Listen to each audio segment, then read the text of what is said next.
An Indian soldier committed suicide today in Poonch district of Jammu region. The soldier belonging to Rashtriya Rifles of Indian Army ended his life by shooting himself with service weapon. This incident has raised the number of such deaths among Indian troops and police personnel to 557 since January 2007 till date. Indian Enforcement Directorate has said it has attached the house of illegally detained All Parties Hurriyat Conference senior leader Shabbir Ahmad Shah in Srinagar. The house, worth Rs 21.80 lakh, is located in Srinagar. Jailed APHC leader Shabbir Ahmad Shah has been facing illegal detention in Indian Tihar jail on false cases made by dreaded investigation agency under Black Law Unlawful Activities Prevention Act.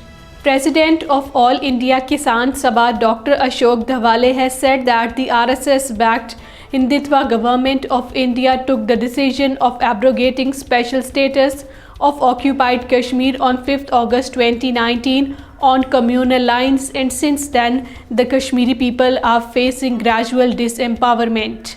A 40-year-old woman and her 12-year-old daughter were killed and two male members of her family were injured after a landslide hit their house at Baflias area in Poonch district. Officials said the landslide occurred during wee hours and swept away the house of Muhammad Latif, leading to on-the-spot death of his wife Naseem Akhtar and their daughter Rubina Kausar. Illegally detained senior leader of All Parties Hurriyat Conference Ghulam Ahmed Gulzar has said Jammu carnage of 1947 is one of the biggest massacres and the worst tragedy of human history. Ghulam Ahmed Gulzar, in a statement issued from Srinagar Central Jail, deplored that Modi-led fascist regime is planning another massacre like 1947 to make Kashmiris part of Hindu Rashtriya and impose devilish Hindutva ideology on Kashmiris.